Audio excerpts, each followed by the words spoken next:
സമരം തീർത്തതിന് പിന്നിൽ രഹസ്യ ധാരണയെന്ന വിവാദ വെളിപ്പെടുത്തലുമായി സി ദിവാകരൻ.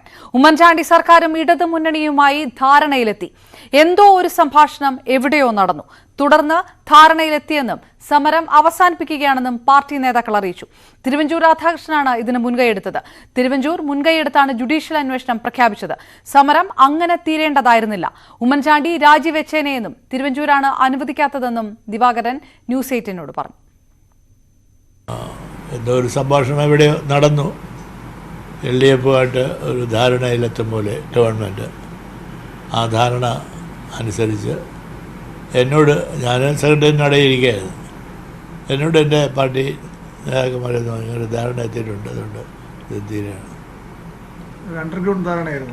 ഞാൻ പറഞ്ഞത്. എങ്ങനെ എനിക്കറിയില്ല, എങ്കിലും കുഴപ്പമില്ല, പാർട്ടി തീരുമാനം LDF അല്ലേ. ഞാൻ അതിനകത്ത് എഴുതിയിട്ടുണ്ട്. AK സെൻറ്ററിൽ വിളിച്ച് ഈ കാര്യങ്ങൾ എന്നോട് പറഞ്ഞപ്പോൾ ഞാൻ നിശബ്ദനായി ഇത് കേട്ട് AKG സെൻറ്ററിൻ്റെ പടികൾ ഇറങ്ങിപ്പോയി എന്ന് മാത്രമേ എഴുതിയിട്ടുള്ളൂ.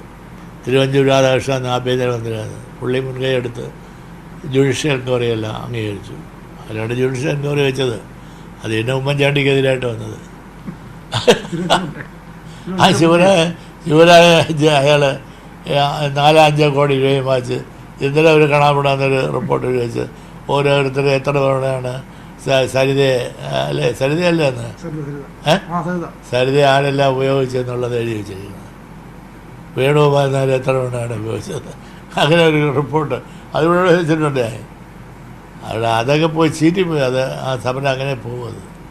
ഉമ്മൻചാണ്ടിക്ക് അത് രാജിവെക്കണമെന്ന് വന്ന് രാജിവെച്ച് പോകണം, അതാണ് നല്ലത്. അയാളങ്ങനെ ടൈപ്പാണല്ലോ. പക്ഷേ ഇവർ സമ്മതിച്ചില്ലേ, തിരുവഞ്ചൂർ രാധാകൃഷ്ണൻ സമ്മതിച്ചില്ല. അത് അങ്ങനെയാണ്. അത് പിന്നെ വേറെ സമരങ്ങളും കാര്യങ്ങളൊക്കെ ഇപ്പോൾ ചട്ടപ്പടി സമരങ്ങളാണ്. പല സമരങ്ങളോടും എനിക്ക് യോജിപ്പൊന്നുമുള്ളതല്ല. തൊഴിലാളി വർഗം കുറേ കൂടി ശക്തമായ അവരുടെ ഇടപെടൽ ഗവൺമെൻറ് തലത്തിലുണ്ടാവണം. ഒരു ഒത്തുതീർപ്പിന് ഒരിടത്തും പോയിട്ടില്ല എന്ന് അന്നത്തെ ആഭ്യന്തരമന്ത്രി തിരുവഞ്ചൂർ രാധാകൃഷ്ണൻ. ആരുമായും സംസാരിച്ചിട്ടില്ല. എന്നാൽ ജുഡീഷ്യൽ അന്വേഷണം വേണമെന്ന ആവശ്യമടക്കം LDF തനിക്ക് നൽകിയ കത്ത് UDF ചർച്ച ചെയ്തിട്ടുണ്ടെന്നും തിരുവഞ്ചൂർ ന്യൂസ് 8 പ്രതികരിച്ചു. ഈ ഇഷ്യൂവിനെ സംബന്ധിച്ച് ഒത്തുതീർപ്പുകളൊന്നും നടന്നിട്ടില്ല. അതേസമയം സെക്രട്ടേറിയറ്റ് വളയുന്നതിന് വേണ്ടി CPM അന്ന് നടത്തിയ ഒരു ശ്രമമുണ്ട്. ആ ശ്രമത്തിൽ സ്വാഭാവികമായിട്ടും ഒരു അഡ്മിനിസ്ട്രേറ്റീവ് ആയിട്ടുള്ള നിലപാടും നടപടികളും നമ്മൾ ചർച്ച ചെയ്യും. അത് ചെയ്തിട്ടുമുണ്ട്. അതല്ലാതെ സോളാർ കേസ് സംബന്ധിച്ച ഒരു ഒത്തുതീർപ്പിനും ഞങ്ങൾ ഒരിടത്തും പോയിട്ടില്ല. ഇടതുപക്ഷ ജനാധിപത്യ മുന്നണിയുടെ അന്നത്തെ ഇതിന്റെ ഇൻ ബിറ്റ്വീൻ സംസാരിച്ചു കൊണ്ടിരുന്ന വ്യക്തി, അദ്ദേഹം കത്തുകൊണ്ട് എന്റെ കയ്യിലാണ് തന്നത്. ഞങ്ങൾ ആ കത്തെല്ലാം സ്വീകരിച്ചു. അത് UDFൽ ചർച്ച ചെയ്തു. ചർച്ചയുടെ അടിസ്ഥാനത്തിൽ ജുഡീഷ്യൽ അന്വേഷണത്തിന് പോകണം എന്ന് തീരുമാനിച്ചു. ഞങ്ങൾ ജുഡീഷ്യൽ അന്വേഷണത്തിൽ പോവുകയും ചെയ്തു. എന്നാൽ സി ദിവാകരന്റെ വാദങ്ങൾ തള്ളി CPM കേന്ദ്ര കമ്മിറ്റി അംഗം AK ബാലൻ രംഗത്ത് വന്നു. രഹസ്യ ഒത്തുതീർപ്പ് ഉണ്ടായിരുന്നില്ലെന്നും അന്വേഷണം തന്നെയായിരുന്നു സമരത്തിന്റെ ആവശ്യമെന്നും ബാലൻ പ്രതികരിച്ചു. ജുഡീഷ്യൽ കമ്മീഷനാണ് ഞങ്ങൾ പറഞ്ഞത്. ജുഡീഷ്യൽ കമ്മീഷൻ പറഞ്ഞു. അത് മാത്രമല്ല, അന്നൊരു കൺസിലിയേറ്ററി പിന്നെ ഒരു ചർച്ച നടന്നിരുന്നു. തിരുവഞ്ചൂരായിരുന്നു അതിന് നേതൃത്വം കൊടുത്തു. അദ്ദേഹം പറഞ്ഞു നമുക്ക് ജുഡീഷ്യൽ കമ്മീഷനെ വെക്കാമെന്ന്. ജുഡീഷ്യൽ കമ്മീഷനെ രഹസ്യമായിട്ടുള്ളതല്ല, ജുഡീഷ്യൽ കമ്മീഷനെ വെക്കാമെന്ന് അദ്ദേഹം പറഞ്ഞതോടുകൂടി തന്നെ അതവിടെ പ്രഖ്യാപിച്ചല്ലോ. അന്നത്തെ പാർട്ടിയുടെ സംസ്ഥാന സെക്രട്ടറി ആയിരുന്ന സഖാവ് പിണറായി ജുഡീഷ്യൽ കമ്മീഷൻ വെക്കാമെന്ന് തീരുമാനിച്ചതോടുകൂടി തന്നെ ആ ചാപ്റ്റർ ക്ലോസ് ചെയ്തു. ശരി, ഓക്കെ. സോളാർ സമരം തീർത്തതിന് പിന്നിൽ രഹസ്യ ധാരണയെന്ന സി ദിവാകരന്റെ ആരോപണം തള്ളി അന്ന് KPCC പ്രസിഡന്റായിരുന്ന രമേശ് ചെന്നിത്തല. തന്റെ അറിവിൽ ഒരു രഹസ്യ ധാരണയും ഉണ്ടായിട്ടില്ല. ധാരണ ഉണ്ടായിരുന്നുവെങ്കിൽ പിണറായി പറയട്ടെ.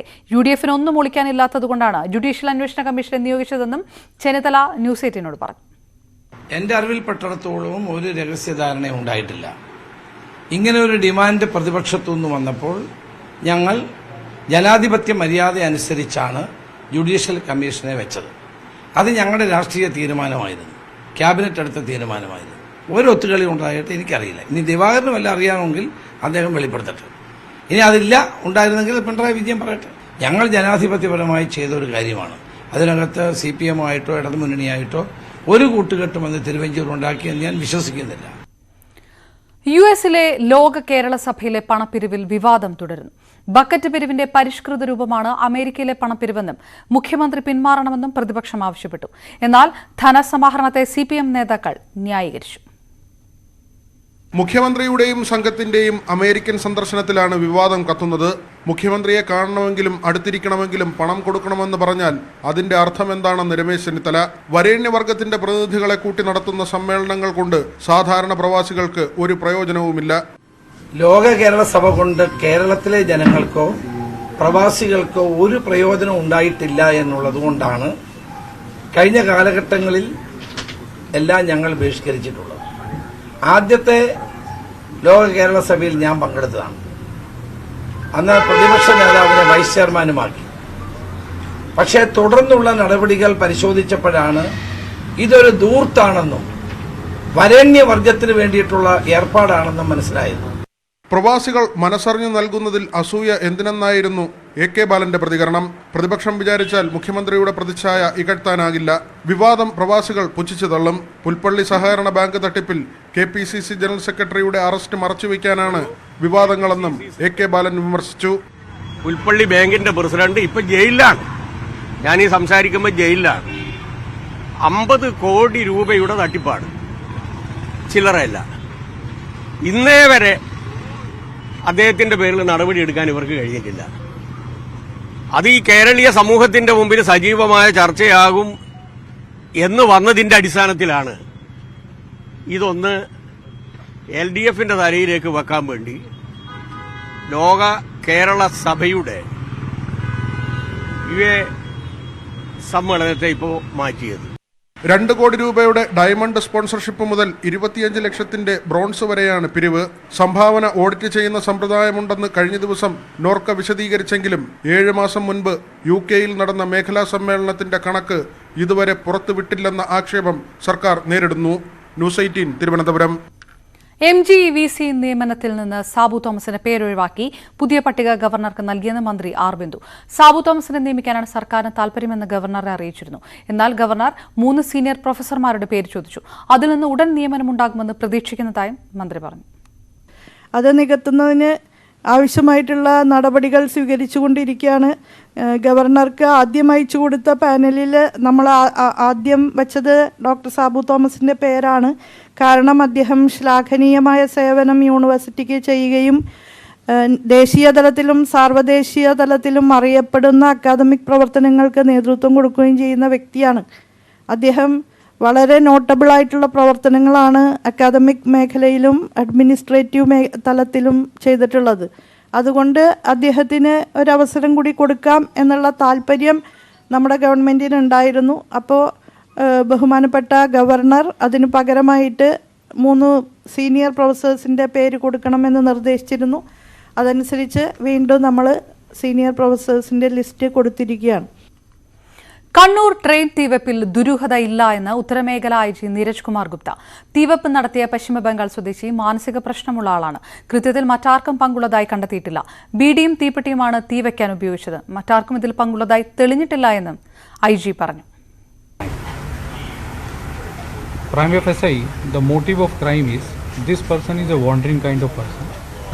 As I told you, he is a habitual smoker. He used to smoke BD and he used this matchstick to burn the portion of the train.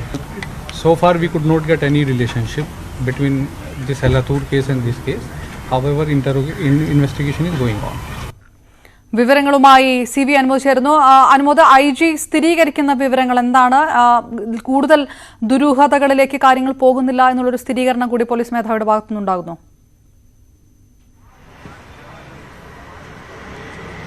Aparna, പ്രധാനമായിട്ടും 2 കാര്യങ്ങളാണ് നമുക്ക് ഇവിടെ ഇപ്പോൾ പോലീസ് പറഞ്ഞതിൽ നിന്ന് വ്യക്തമായിട്ടുള്ളത്. ഒന്ന്, ഈ എലത്തൂർ കേസുമായി ബന്ധപ്പെട്ട് അല്ലെങ്കിൽ എലത്തൂർ തീവെപ്പ് കേസുമായി ബന്ധപ്പെട്ട് ഒരു ബന്ധവും ഈ ഒരു കേസിന് ഇല്ല എന്നുള്ളതാണ് ഒന്നാമത്തേത്. രണ്ടാമത്തേതായിട്ട് ഈ കേസിൽ ഒറ്റ ആളെ ഇതുവരെ പിടിയിലായിട്ടുള്ളൂ. പ്രസൂൺ പ്രസോൺജിത്ത് സിഗ്ജിത്ത് എന്ന പേരുള്ള ഒരു വെസ്റ്റ് ബംഗാൾ സ്വദേശി. ഇയാൾ മാനസിക അസ്വാസ്ഥ്യമുള്ള ഒരാളാണെന്ന് പറയുന്നു. ഇയാൾക്ക് പിന്നിൽ മറ്റാരും ഉണ്ടെന്ന് ഇതുവരെ പറയാനാകില്ല എന്നാണ് പോലീസ് പറയുന്നത്. അതായത് ഇതിലൊരു ദുരൂഹത, ഈ എലത്തൂർ തീവെപ്പ് കേസുമായി ഇതിന് ബന്ധമില്ല, ഇയാൾക്ക് പിന്നിൽ ബാഹ്യശക്തികളുണ്ടെന്ന് സ്ഥിരീകരിക്കാനുമായിട്ടില്ല. ഈ ഒരു ഘട്ടത്തിൽ ഇതിൽ വലിയ ദുരൂഹതയില്ല എന്ന തരത്തിലേക്കാണ് പോലീസിൻ്റെ ഇതുവരെയുള്ള അന്വേഷണത്തിൻ്റെ നിഗമനം ഉള്ളത്. ഇയാൾ പോലീസ് നൽകിയ വിവരങ്ങൾ പ്രകാരം ഇപ്രകാരമാണ് ഈ സംഭവം ഉണ്ടായിരിക്കുന്നത്. ഇയാൾ വെസ്റ്റ് ബംഗാൾ സ്വദേശിയാണ്. ഇയാൾ മുമ്പ് ഇലക്ട്രീഷ്യനായി ജോലി ചെയ്തിട്ടുണ്ട്, ഹോട്ടലിൽ ജോലി ചെയ്തിട്ടുണ്ട്. തുടർന്ന് തലശ്ശേരിയിലെത്തി ഇയാൾ ഭിക്ഷ യാചിച്ചുകൊണ്ടായിരുന്നു ഉപജീവനം നടത്തിയിരുന്നത്. തുടർന്ന് കണ്ണൂരിലെത്തി. പക്ഷേ ഇയാൾക്ക് ഈ ഭിക്ഷ യാചിച്ച് വേണ്ടത്ര പണമോ അല്ലെങ്കിൽ ഭക്ഷണമോ ഒന്നും കിട്ടാത്ത ഒരു സാഹചര്യത്തിൽ ഇയാൾ മെൻ്റലി വല്ലാത്ത ഒരു ഡിസ്ട്രസ്ഡ് ആയ ഒരു കണ്ടീഷനിലായിരുന്നു. ആ ഒരു സാഹചര്യത്തിലാണ് ഇങ്ങനെ അതിനെ തുടർച്ചയാണ് ഇത്തരത്തിലൊരു സംഭവം ചെയ്തത് എന്നാണ് പോലീസ് പറയുന്നത്. ഇതിൽ എന്തുകൊണ്ടാണ് തീ കത്തിച്ചിട്ടുള്ളതെന്ന് സംബന്ധിച്ച് പോലീസ് പറഞ്ഞത് ഇപ്രകാരമാണ്. ഇയാൾ ബീഡി വലിക്കുന്ന ഒരു വ്യക്തിയാണ്. ഇയാളിൽ തീപ്പെട്ടി ഉണ്ടായിരുന്നു. ഈ തീപ്പെട്ടിയും ബീഡിയും ഒക്കെയാണ് ഈ ഒരു തീവെപ്പിന്, ഈ ഒരു സംഭവത്തിന് പിന്നിൽ അയാൾ ഉപയോഗിച്ചിട്ടുള്ളത് എന്നാണ് പറഞ്ഞിരിക്കുന്നത്. മറ്റെന്തെങ്കിലും ഇന്ധനം അല്ലെങ്കിൽ പെട്രോളോ ഡീസലോ മണ്ണെണ്ണയോ അല്ലെങ്കിൽ പെട്ടെന്ന് തീ കത്തിപ്പിടിക്കുന്ന എന്തെങ്കിലും ഒരു സംഭവത്തിൻ്റെ സാന്നിധ്യം ഇതിൽ ഉണ്ടായിട്ടില്ല, ഇതുവരേക്കും തിരിച്ചറിയാൻ കഴിഞ്ഞിട്ടില്ല എന്നും പോലീസ് പറയുന്നുണ്ട്. നിലവിൽ ഇയാളുടെ കസ്റ്റഡിയിലാണുള്ളത്. മറ്റു നടപടികൾ പൂർത്തീകരിക്കേണ്ടതുണ്ട്. തിരിച്ചറിയൽ പരേഡ് മറ്റും ഉള്ളത് കൊണ്ട് ഇയാളെ മുഖം വെളിപ്പെടുത്താനാകില്ല, അല്ലെങ്കിൽ ഇയാളെ മാധ്യമങ്ങൾക്ക് മുന്നിൽ കൊണ്ടുവരാൻ കഴിയില്ല എന്നും പോലീസ് വ്യക്തമാക്കിയിട്ടുണ്ട്. എന്തിനാണെങ്കിലും ഇത് സംബന്ധിച്ചുള്ളൊരു ദുരൂഹത, അല്ലെങ്കിൽ പോലീസ് തന്നെ ഇത് സംബന്ധിച്ച് ദുരൂഹതയില്ല എന്ന് വ്യക്തമാക്കിയ സാഹചര്യത്തിൽ കൂടുതൽ അന്വേഷണം പോലീസിൻ്റെ ഭാഗത്ത് തന്നെയായിരിക്കും ഉണ്ടാവുക. ഇതിന് സ്പെഷ്യൽ ഇൻവെസ്റ്റിഗേഷൻ ടീം രൂപീകരിച്ച് ആ ഇൻവെസ്റ്റിഗേഷൻ ടീമാണ് ഇപ്പോൾ ഇതിൽ അന്വേഷണം നടത്തുന്നത്. മറ്റ് ഏതെങ്കിലും തരത്തിലുള്ള ബന്ധങ്ങൾ ഇയാൾക്ക് പിന്നിൽ മറ്റേതെങ്കിലും ബാഹ്യശക്തികളുണ്ടോ, മറ്റേതെങ്കിലും മോട്ടീവുകളുണ്ടോ എന്ന കാര്യവും ഇതുവരേക്കും പോലീസിന് കണ്ടെത്താനും കഴിഞ്ഞിട്ടില്ല.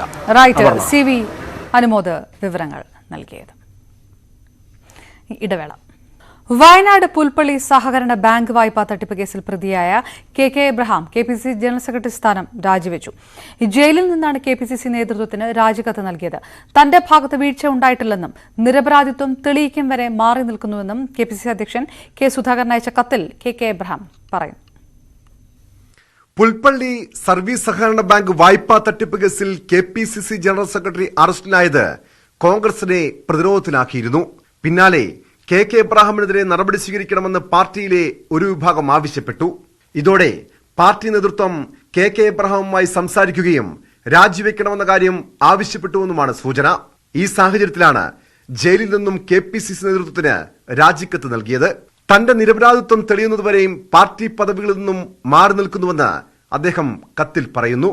തട്ടിപ്പിനിരയായ കർഷകൻ രാജേന്ദ്രൻ നായർ ആത്മഹത്യ ചെയ്തതോടെയാണ് KPCC ജനറൽ സെക്രട്ടറിയും ബാങ്ക് മുൻ ഭരണസമിതി പ്രസിഡന്റുമായ KK എബ്രഹാം ഉൾപ്പെടെ അറസ്റ്റിലായത്. ഇതോടെ വായ്പാ തട്ടിപ്പ് കേസ് CPM കോൺഗ്രസിനെതിരായ രാഷ്ട്രീയ ആയുധമാക്കി. ആകെ 10 പ്രതികളുള്ള കേസിൽ KK Abraham, bank secretary Ramadevi എന്നിവർ പോലീസ് രജിസ്റ്റർ ചെയ്ത കേസിൽ റിമാൻഡിലാണ്. വഞ്ചന, ആത്മഹത്യ, പ്രേരണ തുടങ്ങിയ കുറ്റങ്ങളാണ് ഇവർക്കെതിരെ ചുമത്തിയത്. ന്യൂസ് 18 കൊച്ചി. വയനാട് പുൽപ്പള്ളി ബാങ്ക് വായ്പാ തട്ടിപ്പ് കേസിൽ അറസ്റ്റിലായ KPCC general secretary KK Abraham ഉൾപ്പെടെ 10 പേരെ പ്രതി ചേർത്ത് വിജിലൻസ് കുറ്റപത്രം. 4 വർഷം മുൻപ് അന്വേഷണം പൂർത്തിയായ കേസിലാണ് വിജിലൻസ് ഇന്ന് കുറ്റപത്രം സമർപ്പിച്ചത്. KK എബ്രഹാമിനെതിരെയുള്ള നടപടി പാർട്ടി തീരുമാനിക്കുമെന്ന് രമേശ് ചെന്നിത്തല പ്രതികരിച്ചു. CPMന്റെ നേതൃത്വത്തിൽ നാളെ ജില്ലയിൽ ജനകീയ പ്രതിഷേധം സംഘടിപ്പിച്ചിട്ടുണ്ട്. പുൽപ്പള്ളി സർവീസ് സഹകരണ ബാങ്ക് തട്ടിപ്പിൽ സഹകരണ വകുപ്പ് പ്രത്യേക അന്വേഷണ സംഘത്തെ നിയോഗിച്ചതായി മന്ത്രി VN വാസവൻ. സഹകരണ സംഘം രജിസ്ട്രാർ ഓഫീസിലെ ഡെപ്യൂട്ടി രജിസ്ട്രാർ T അയ്യപ്പൻ നായരാണ് അന്വേഷണ ഉദ്യോഗസ്ഥൻ. രജിസ്ട്രാറുടെ നിർദ്ദേശങ്ങൾക്ക് വിരുദ്ധമായി ബാങ്കിന്റെ പൊതുഫണ്ട് ചെലവഴിച്ചിട്ടുണ്ടോ എന്നീ വിഷയങ്ങളിലാണ് അന്വേഷണത്തിന് ഉത്തരവിട്ടിരിക്കുന്നത്. അടിയന്തരമായ റിപ്പോർട്ട് സമർപ്പിക്കാനും നിർദ്ദേശം നൽകി. ഗുസ്തി താരങ്ങൾ നടത്തുന്ന സമരത്തിന് പിന്തുണയുമായി 1983 ക്രിക്കറ്റ് ലോകകപ്പ് വിജയിച്ച ഇന്ത്യൻ താരങ്ങൾ. ഇന്ത്യയുടെ അഭിമാന താരങ്ങളെ റോഡിലൂടെ വലിച്ചിഴച്ചത് ദൗർഭാഗ്യകരമാണ്. വർഷങ്ങളുടെ കഠിനാധ്വാനത്തിന്റെയും ആത്മസമർപ്പണത്തിന്റെയും എല്ലാം ഫലമാണ് അവർ നേടിയ മെഡലുകൾ. നിലവിലുള്ള പ്രശ്നങ്ങളെല്ലാം ഉടൻ പരിഹരിക്കപ്പെടുമെന്നാണ് പ്രതീക്ഷിക്കുന്നതെന്നും കടുത്ത തീരുമാനങ്ങൾ കൈക്കൊള്ളരുതെന്നും മുൻ ഇന്ത്യൻ താരങ്ങൾ ഗുസ്തി താരങ്ങളോട് ആവശ്യപ്പെട്ടു.